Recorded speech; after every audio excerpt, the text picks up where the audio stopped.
दोस्तों, आज हम लोग पढ़ेंगे श्रेणी क्रम संयोजन क्या है, श्रेणी क्रम संयोजन का व्यंजक किस प्रकार से निकाला जाता है। तो हम लोग वीडियो में ज़्यादा लेट नहीं करेंगे और डायरेक्ट अपने प्रश्नों को सॉल्व करेंगे। तो प्रश्न को हम लोग एक बार समझ लेते हैं कि श्रेणी क्रम संयोजन किस तरह से इसका व्यंजक निकाला जाता है। ठीक है, तो इसके लिए आपको सबसे पहले एक फिगर बनाने की आवश्यकता पड़ेगी। तो चलिए हम लोग सबसे पहले फिगर को बना लेते हैं। तो फिगर को हम स्टेप बाय स्टेप यहाँ पे नोट करेंगे, आप उसको ध्यान से देखते हुए अपने कॉपी पे नोट करते चलेंगे। ठीक है, ये हम लोगों का फिगर है। ठीक है, उसमें हम लोग क्या करेंगे, सभी जगह पे नाम लिख देंगे। ये R1 है। ठीक है, ये श्रेणी क्रम में है इसीलिए हमने इसको इस तरह का बनाया है। ये R3 है। ठीक है, ये VA है, A। ठीक है, और यहाँ पे हो जाएगा VB, यहाँ पे होगा VC और यहाँ पे होगा VD। ठीक है, बस इतना ही आपको यहाँ पे लिखना है। ठीक है, उसके बाद हम लोग प्रश्न को धीरे धीरे आगे की ओर करते चलेंगे। इतना लिखने के बाद आपको लिखना है यहाँ पे आंसर, और आंसर के सारे काम को करते चलना है, टाइम वेस्ट नहीं करना है। तो क्या लिखेंगे, माना R1 R2 R3 तीन प्रतिरोध श्रेणी क्रम में संयोजित है। माना R1 R2 R3 तीन प्रतिरोध श्रेणी क्रम में संयोजित है। राइट, उसके बाद हम लोग एक चीज़ को समझेंगे। तो पहले उसको हम लोग समझेंगे, फिर उसको लिखना बड़ा ही सिंपल हो जाएगा हम लोगों के लिए। वो ये है कि इसमें जो विभवांतर कितना है। तो यहाँ पे आप ABCD को देखेंगे तो कितना है, A B C और D। ठीक है, इनको अगर हम लोग ऐड करते हैं तो कितना चालक बनता है, एक AB, एक BC और एक CD। ठीक है, A के साथ आपका VA है, B के साथ भी आपका V है, C के साथ भी आपका V है और D के साथ भी आपका V है।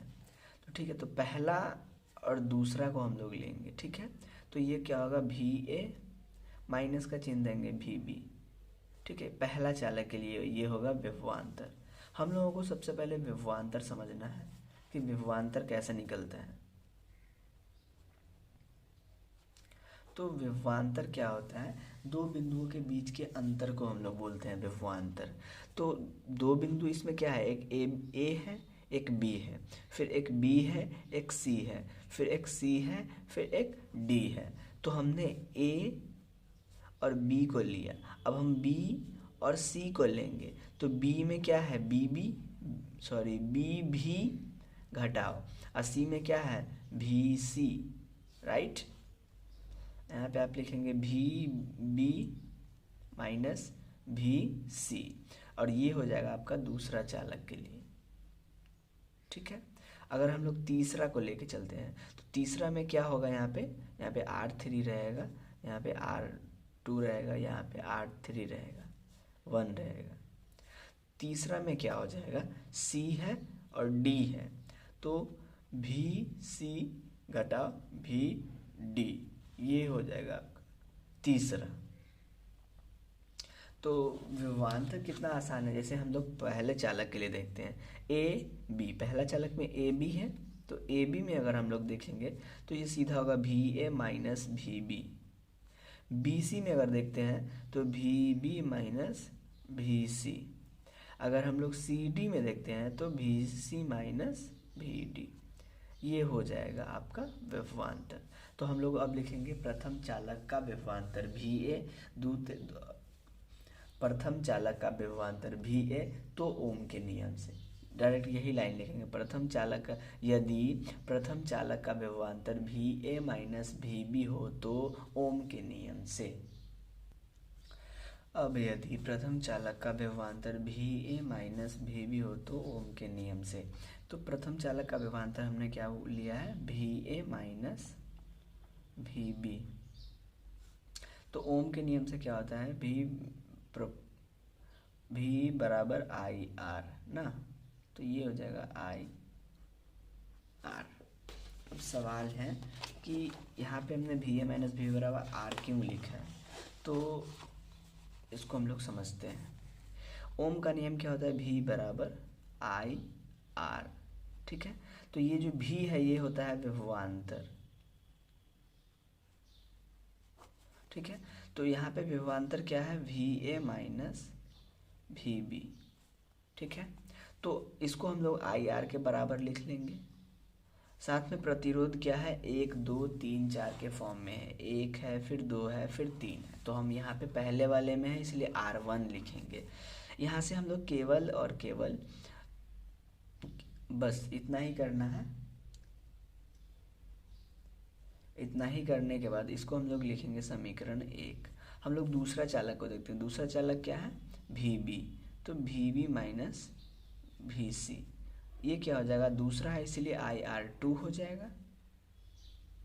ये प्रतिरोध हमने, ये विभवांतर हमने समझा हुआ है, ये पहले चालक के लिए है, ये दूसरे चालक के लिए है और ये तीसरे चालक के लिए है। तीसरे चालक के लिए V C minus V D है, तो V C minus V D, और ये तीसरा है तो R3 हो जाएगा। इस प्रकार से समीकरण 1, समीकरण 2 और समीकरण 3, तो इतना हम लोग यहाँ पे पहले लिख लेंगे। ये हो जाएगा आपका समीकरण 1 डालेंगे और ये हो जाएगा समीकरण 1, ठीक है। तो अब हम इतना जब हम लोगों ने ले लिया तो हमारे पास 2 और है, तो इसको हम लोग क्या लिखेंगे, अब इसी प्रकार दूसरे एवं तीसरे चालक का विभवांतर,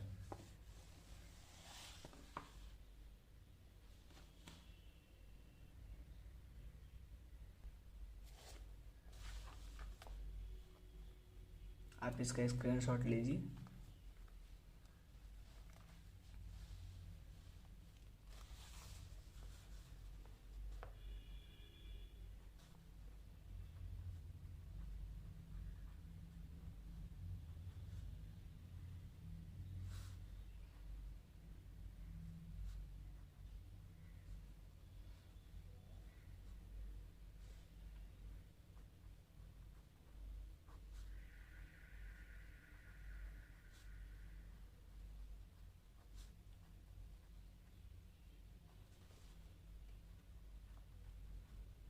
ओम के नियम से,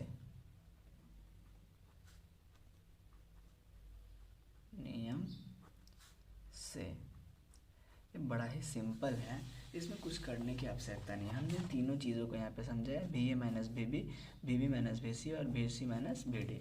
हम लोग दूसरा में इसको लिख लेंगे, तो यहाँ पे लिखेंगे V B minus V C बराबर I R 2, V B minus V C बराबर आई आर 2, और इसको कर लेंगे समीकरण 2।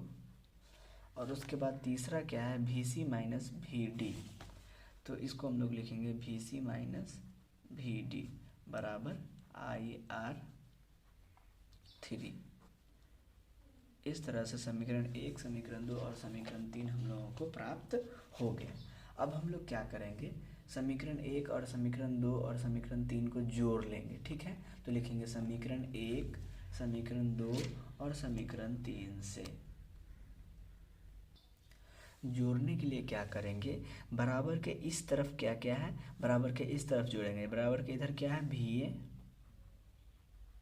माइनस वी बी जोड़ देंगे, और इसमें दूसरा में क्या है, V B minus V C,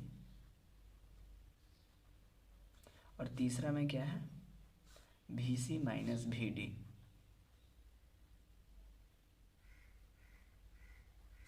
बराबर के उधर क्या बचेगा, आई आर 1, आई आर 2 और आई आर 3। अब हम लोग क्या करेंगे, इसमें सारी चीज़ों को समझेंगे। तो देखिए यहाँ पे ये हमने जोड़ने का सीक्वेंस में लिख लिया है, ठीक है। और यहाँ पे अब हम लोग देखते हैं कि यहाँ पे क्या है, वी बी माइनस का है और यहाँ पे वी बी प्लस का है, तो ये कट जाएगा, ठीक है। और यहाँ वी सी माइनस का है और यहाँ वी सी प्लस का है, तो ये कट जाएगा। हम धीरे धीरे सारी चीज़ों को समझते हुए चल रहे हैं। उसके बाद हम लोग इसमें लिखेंगे, इधर बच क्या जाएगा, वी ए और माइनस भी डी, तो लिखेंगे भी ए माइनस भी डी बराबर हम लोग क्या लिखेंगे, इसमें तीनों में आई है तो हम लोग ले लेंगे आई कॉमन, और अंदर क्या रहेगा R1 plus R2 plus R3, right. और ये आपका हो जाएगा समीकरण 4। उसके बाद हम लोग समझते हैं कि आगे क्या करना है। अब हम लोग एक हेडिंग बनाएंगे, अब यदि संपूर्ण चालक का प्रतिरोध R तथा धारा I हो तो ओम के नियम से।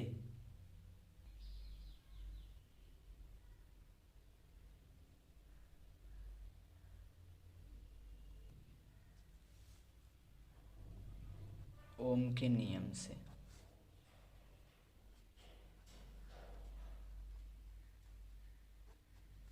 ओम के नियम से। देखिए हमने इसको इसलिए लिखा है ओम के नियम से, इसको हम लोग एक बार समझ लेते हैं, ठीक है। हमने जो समीकरण 1, समीकरण 2 से समीकरण 3 से जो समीकरण प्राप्त किया था समीकरण 4, उसमें क्या है हमारे पास भी ए माइनस भी डी है। हमें जो प्रूफ करना है वो R1 R2 R3 है। तो एक तरफ R1 R2 R3 हमने प्राप्त कर लिया है, अब हमें दूसरी तरफ क्या प्राप्त करना है R। तो क्योंकि R बराबर R1 plus R2 plus R3 formula होता है, तो इसे प्राप्त करने के लिए हम लोगों को केवल R चाहिए, ना कि R1 R2 और R3। तो एक जगह पे हम लोगों को R1 R2 R3 चाहिए था, तो हमने वहाँ से R प्राप्त कर लिया। साथ ही इसमें धारा जो है बराबर के एक तरफ धारा के साथ R1 R2 है, तो धारा का यहाँ से हटना एकदम ज़रूरी है। इसीलिए हमने लिखा कि यह अब संपूर्ण चालक का प्रतिरोध R तथा धारा I हो तो ओम के नियम से, ठीक है। तो संपूर्ण चालक का जो प्रतिरोध है वो R हो, ठीक है। R1 R2 और R3 को हमने मिला के एक साथ लिया, ठीक है। मिलाने के बाद इसको हमने माना R, इसको मिला के लिखने के बाद हमने माना R, ठीक है। और धारा इसमें केवल और केवल I हो, ठीक है। तो इस तरह से हम लोग क्या करेंगे, ओम का नियम से चलेंगे। तो ओम का नियम क्या होता है, V बराबर I R, ठीक है। ओम का नियम होता है V प्रोपोर्शनल टू I, और इसका फाइनल ये आता है V बराबर I R। तो हम लोग इतना लिख सकते हैं। तो यहाँ पे सवाल है कि ये एक विभवांतर होता है और ये आपका धारा और प्रतिरोध का गुणनफल होता है, ठीक है। तो यहाँ हम लोग इस वाले में देखेंगे पूरा चालक कहने का मतलब है यहाँ से लेके संपूर्ण चालक हमने हेडिंग लिया है, तो यहाँ से लेके यहाँ तक होगा, ठीक है। ये R हो और धारा I हो, तो यहाँ से शुरू हो रहा है और यहाँ पे ख़त्म हो रहा है, तो इसका पॉइंट क्या है VA और इसका क्या पॉइंट है VD, ठीक है। तो विभवांतर क्या हो जाएगा, विभवांतर हो जाएगा आपका VA माइनस VD, ठीक है।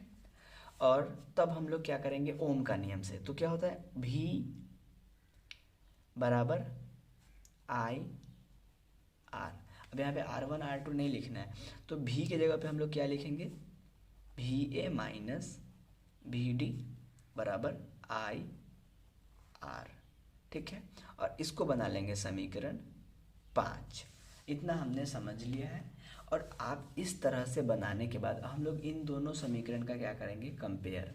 तो समीकरण 4 और समीकरण 5 को हम लोग पहले देख लेते हैं कि देखिए इसका एक साइड बराबर है तो दूसरा साइड अपने आप बराबर हो जाएगा। जैसे हम लोग इसको देखते हैं VA माइनस VD बराबर क्या है I into R1 R2 plus R3, और इसमें भी क्या है VA माइनस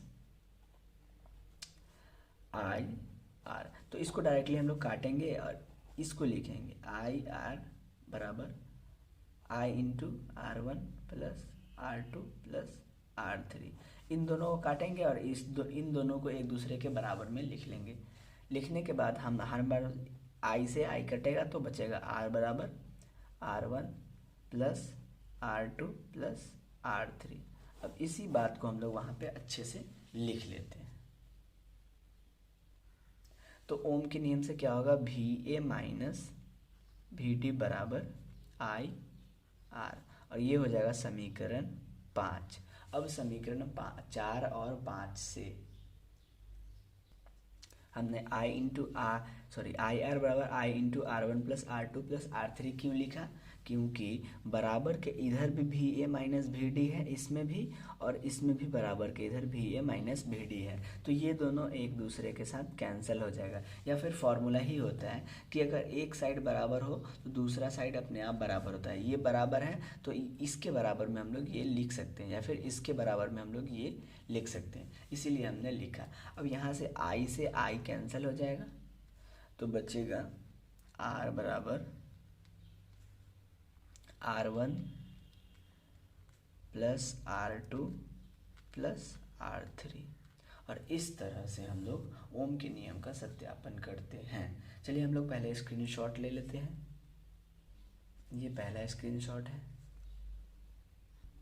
ये दूसरा और ये तीसरा। तो हम लोग इस तरह से प्रतिरोध के श्रेणी क्रम का व्यंजक प्राप्त कर लिए। हमने आपको बहुत अच्छे से समझाने का प्रयास किया है। अगर वीडियो पसंद आया है तो वीडियो को ज़रूर से लाइक करें। मिलते हैं अगले वीडियो में, तब तक के लिए धन्यवाद।